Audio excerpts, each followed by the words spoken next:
Тап бердиңер алыс жолго минерге,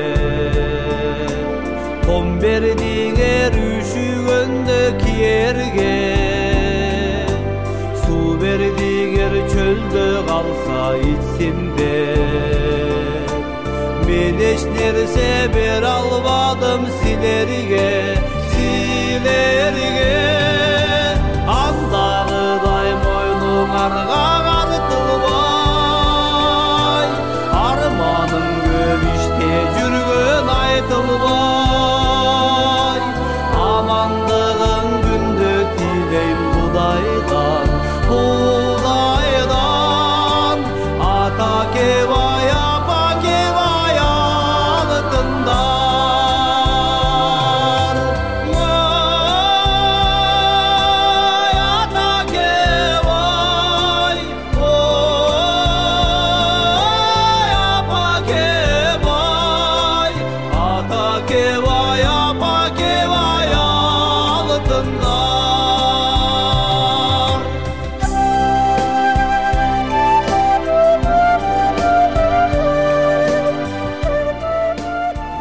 Он баланы тарбиялап, уядан учуруп, тууруна кондурган атабыз Сабитакун, апабыз Айшага таазим этип, жашаган жайлоосуна, кыштоосуна, өзүбүз кичинебизде чурукка ойногон карагай черлерге назар салып,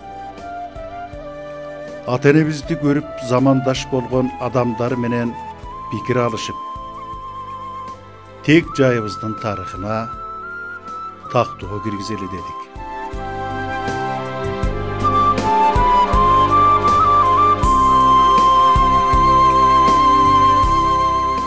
Ушул күндөрү эгерде тирүү болгондо Маданбек уулу Сабитакун атабыз жүзгө чыкмак. Бул атабыз учурунда советтик партиялык чоң кызматта иштебесе дагы өзүнүн карапайым эмгеги менен, жүрүш турушу менен, эл ичиндеги кадыр баркы менен элдин эсинде калган адам. Бул адамдын өмүр жолу жөнүндө сүйлөөдөн мурда ушул адамдын тек жайына, ата тегине кыскача токтололу деп чечтик.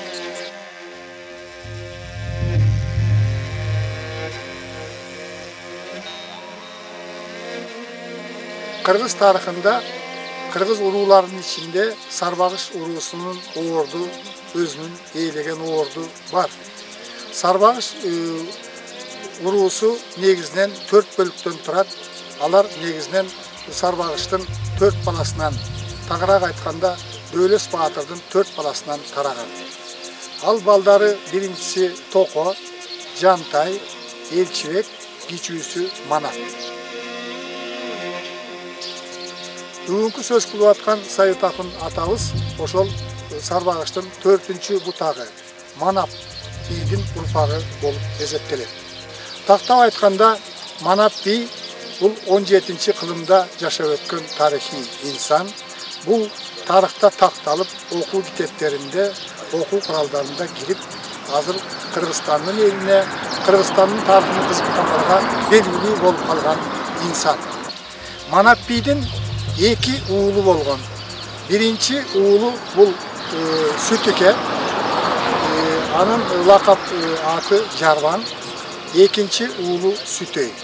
Азыркы мезгилде ушул Манаптын тукумубуз деп жүргөндөр, ушул Манаптын Сүтөй болбосо Жарван жана Сүтөй деп аталган 2 баласынан тараган. Сабитакун атабыз ошол Сарбагыштын ичиндеги Жарваңдан тарап, Жарваңдын атын алып жүргөн урукка таандык.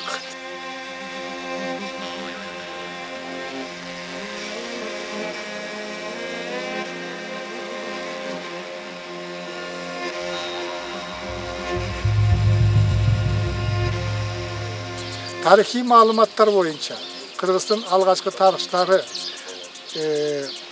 Осмоналы Сыдыктын, Белек Солтоноевдун жазгандары боюнча ушул калмактар Или дарыясына жакындап келген учурда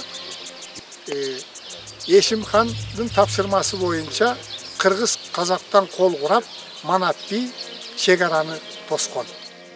Манап бидин Жарбаң деген уулунан тараган Жарбаң уругу негизден биз азыр турган Чүй районундагы Маданият кыштагында, Маданият айылында жайгашкан. Ушул жерде азыркы мезгилде 170 түтүн. Жарбаңдардын уругу 99% ошол жарбаңдардын уругу жашайт. Тарыхта 1840 жылдары түндүктөгү кыргыздар өзүнчө хандык түзүүгө аракет кылганы белгилүү. Түндүктөгү кыргыз уруулары Ысык көлдүн жээгине Тармалсаш деген жерге чогулуп, 1842 жылы Ак кийиске салып Ниязбектин уулу Ормонду хан көтөргөн. Ошо Ормон хандын хандык кылып турган мезгилинде сарбагыштардын бир бөлүгү, алардын ичинде Жарбак уругунун бир бөлүгү ат башыга барып, ошол жердеги Кара Суу деген жерде туруп калган. Кара Суу айылы 8-9 кылымга таандык болгон Кошой коргондун жанында жайгашкан. Жергиликтүү эл бул жерде Манастын легендарлуу кеңешчиси Кошой хандын кенчи катылган деп эсептейт. Кийинчерээк 14 кылымда Коргондон 12 чакырым алыста Ат башы деген ат менен белгилүү шаар пайда болот. Ошол учурда Амир Темур өзү бул коргонду бекемдегендиги туурасында имиш кептер бар.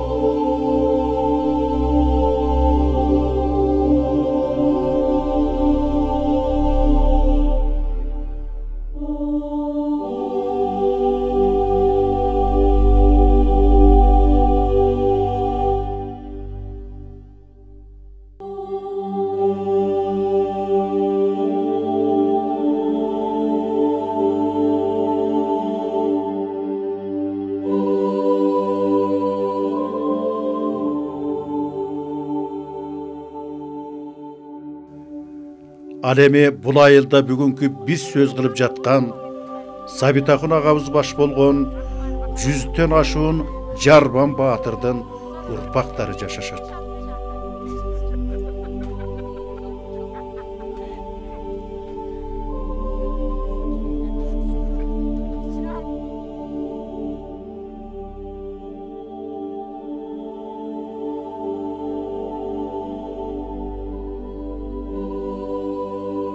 Сабитакун агабыз атасы Маданбектен хан Кошой бул коргонго элин кондуруп, малын жайып, анан тигил Чеч төбөдөн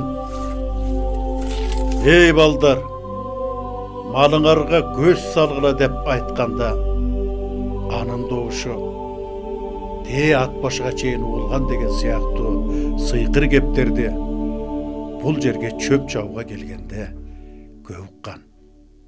Şu Сабитакун жестем уш жерде жүрүп, өзү мындай эки жакты баамдаган адам эле да.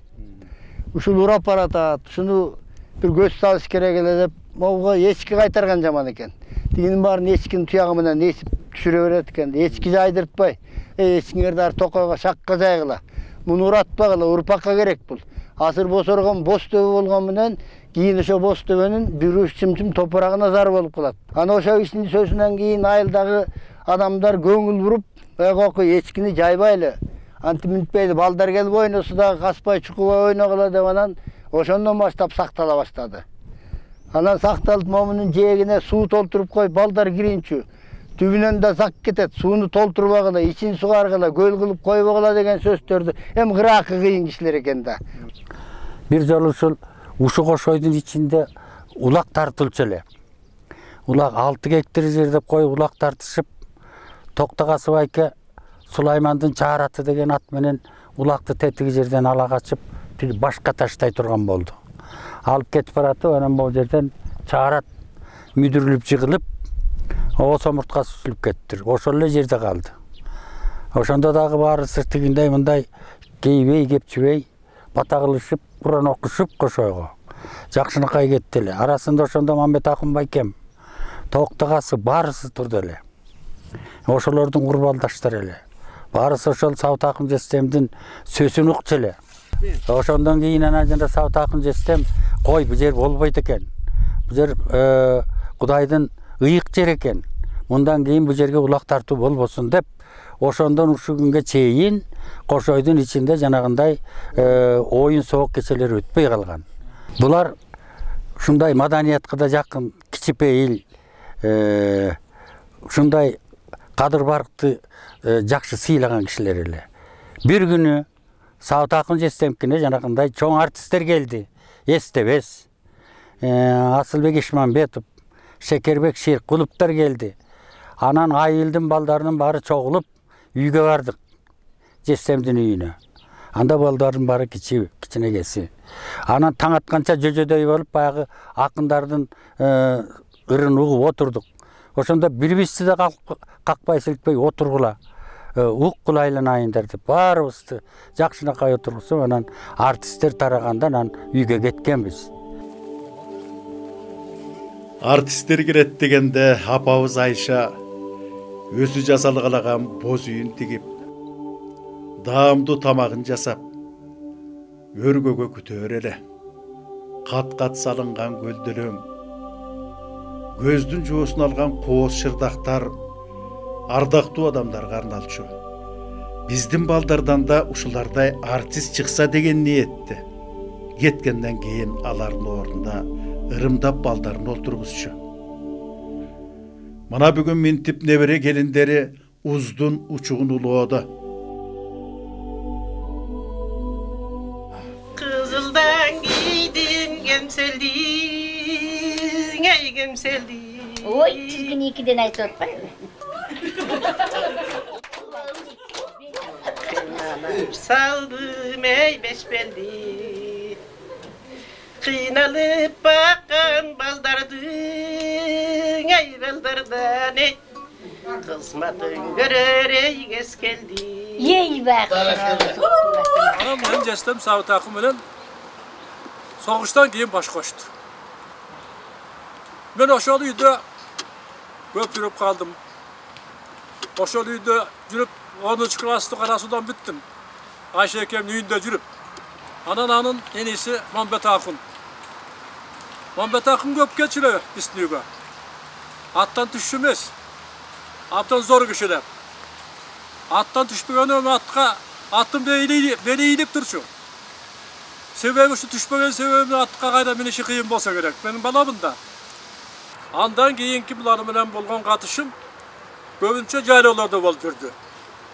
Эми ал заманда крот деген менен ишибиз жок да. Жайында каникул убагында айылга барабыз.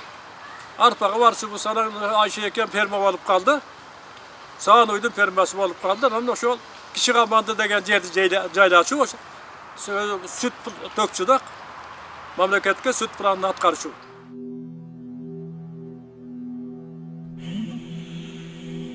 Бу балбан демекчи Сабыт Акын агабыз кезегинде айылдын даңкын күлүк ат, алгыр куш, же артисттер, же болбосо балбандар даңазалайт дээр эле. Ал тургай жогоруда айтылган иниси Мамбет Акынды чоң мелдештерде күрөш, эреңишке түшүрүп, айылга далай намыс алып келген. Бул жер айтылуу ат баш өрөөнүнүн жаңы жер жайлоосунун Каманды суу Шекербулак бөлүгү. Бул жерде атам Сабыт Акын, апам Айша жашап өткөн жер. Бул жер бизге кандайдыр деңгээлде биздин үй бүлө үчүн ыйык сезилет. Бул жерде атамдын 3 баласы төрөлүп, эки баласынын тüşөөсү кесилип, мына ушул балдар чуркап жүргөн балдар сыяктуу, булар неберелери, чөбөрөлөрү сыяктуу биз да ошо кезде чуркап ойноп жүргөн бала элек. Атабыздын элге сиңген эмгеги бар. Бирок атам карапайым болуп бул жашоодон өтсө дагы артында турган балдарын бутуна тургузуп, ар бирин ордуна коюп, чоң эмгек кылып өттү. Кадимки Алмамбеттин сөөгү жаткан Чештөбө Сабитакун агабыздын зыярат кылган сүйүктүү аймагы болчу.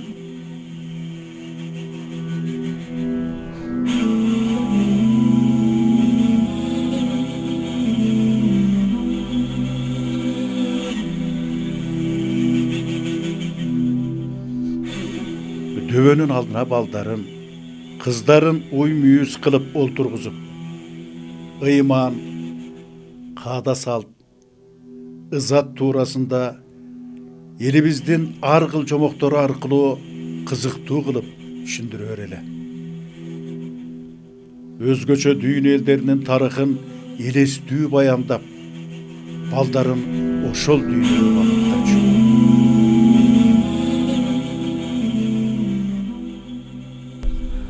Азыр мен турган жер атамдын Көңдөй деген конушу. Ушул жерде атам эмгектенип, ушул жерди коргоп, ушул жерди кайтарып, ушул жердин жаныбарлары, өсүмдүктөрү бир кор көрбөсө экен деген көп эмгектер жасаган. Ушул жердин өзүнчө жайгашканын байкап турсаңыздар дагы көрүп аткандырсыздар.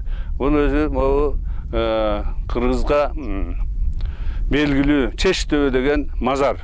Окуга жөнөгөндө балдарын, кыздарын ушул мазардан чоң кара жолго чейин арабага салып, тилегин тилеп барар эле. Чештөбө мазар колдой эле ушу балдарымдын жол ачылсын деп ушул тилеп дайыма сыйынып, ушул абдан олия жер Чештөбө деп айтат.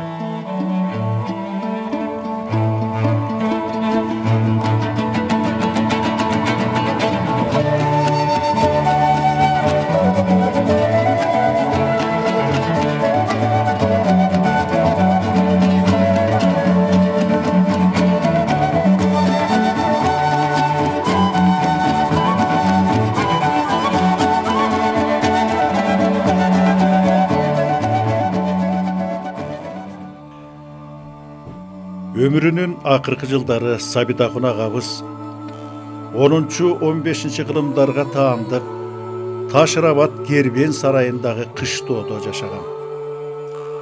20 метрдей тик бурчтуу формадагы 41 бөлмөнүн ар бир өсүнүн сыйкырдуу көрүнүшүн чечмелөөгө аракет кылчу. Бөлмөлөрдү 3 топко бөлүчү. Биринчи коридор. Экинчи коридордун эки тарабынан жайгашкан бөлмөлөр.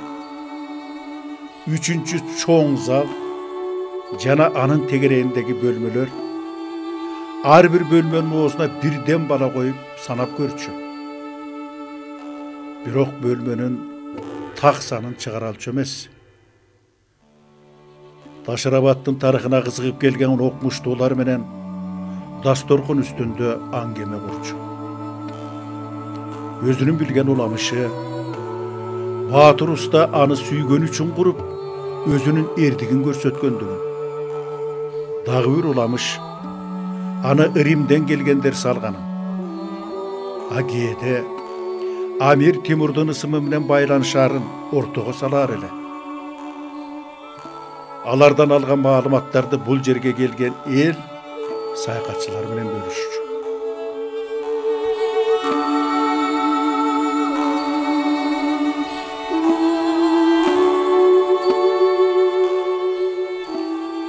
Бул аймактагы тоо теке кийиктер Ташырабаддын көркүнө көрк кошот. Аларды атпагыла деп коргоочу. Ал тургай мерген чагасы дөөл өтпөй ууга келгенде мылтыгын катып, атын жайдактап агытып жиберип, ушул жол менен кайбирендерди сактап калар эле.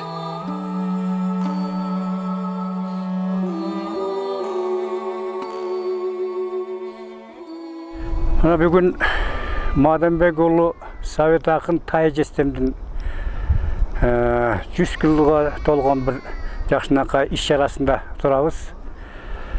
Емек кіші жөнінде айтсақ, районда төбесі көрінген жақшынақа қызматтарды атқарған кіші болчу. Олар мүнөзү ушунчалык жумшак, бирөөнү бір жаман айтпаған, үнүн көтөрбөгөн. Эми Совет акын Айша деп буларды бүт район билишчү. Ал киши Ташрабатка жыл сайын келчү. Көргөн сайын убагында ичи ооруп, кабышууларды бір түздөп, ол жерде жыртык жерлерин бүтөп, ичи кыкка толгон болчу. Ошолорду тазаласа деген бір жакшынакай ой тилек менен ушул жерге элдер зыярат кылып келчү жерле. Зыярат кылганга бір ошо татыктуу болгон сонун жерге айланса деген ой тилек көп айтчылар.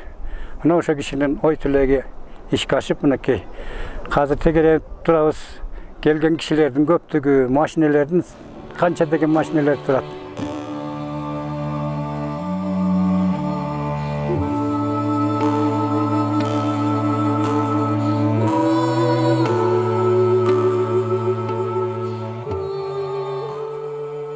Көрсөтүүбүздүн башында баяндагандай, 6 жыл болучу. Өргөгө уруунун келиндерин өз кыздарындай сыйлоочу. Той торопонун аягында баарын чогултуп, өзүнүн ыраазычылыгын айтып, батасын берип, дасторкон үстүндө сый көрсөтүп, анан таратчу. Мына бул көчө биздин апабыз Садык кыз Айша апамдын атына коюлган. Биз кичинекей кезибизде ушул көчөдө ойноп чоңоюп, анан бул ылдый күйдү Совет акын атамда жашачы ылдый күй деп койчубуз. Анан чоң атабыз бул наркы көчөдө Дөөлөтбай атамдын үйүн чоң үй деп койчубуз. Эми чоң үйбү, кичине үйбү, ортоңку үйбү, айтор ушул бир туугандар ынтымагы бир башкача өзгөчөлөнүп турчу да. Ошол кезде биз кичинерээк кезибизде эле ошолордун баягы бир туугандык, бири-бирине болгон сый урматы, бири-бирине жасаган мамилеси, дегиле баягы бири-бирине көрсөткөн ызааты бир башкача болчу да. Анан бул жерден ойноп кичинекей кызмын жүгүрүп бул 3 кошкон деп коебуз, 3 кошконго чыкканымда ар дайым атам ат менен болобу, жөө менен болобу, ушул биздин үй жакты карап эле баягы бир көзөмөлдөп, бир туугандын үйү балдары кантип атат дегенде болуп, бир көзү баягы бир эмес ушул жакка бурулуп карап тургандай болуп калчу. Мен нары бери селпилдеп ойноп өтүп калганымда, "Ай балам, сабагың кандай? Эмне болуп атасың? Апаң кайда?" дей берер эле. Мына ушу атам канчалган гектарлаган жерди сугарып өмүр бою ушу колхоздун жумушун кылып, кой багып жүрдү. Дегиле ойлосом, ошол кездеги баягы союз учурундагы ак ниет, ак пейили менен иштемчил, эмгекчил адам болгон экен. Туура. Бүгүн агабыз жок. Бирок анын ойлогон ою, тилеген тилеги ишке ашты. Мына айылы көрүктүү, ынтымактуу, кошой коргон, Ташрабат тарых эстеликтери коргоого алынды. Айылдан искусствого, экологияга кызмат кылган адамдар чыкты. Ал эми өзүнүн уул кыздары мугалим, инженер, бизнесмен. Анан өзгөчө белгилей кете турган нерсе бул үй бүлөдөн врачтардын династиясы өстү. Атаң өлсө өлсүн, атаңды көргөн өлбөсүн деген төгүн эмес белем.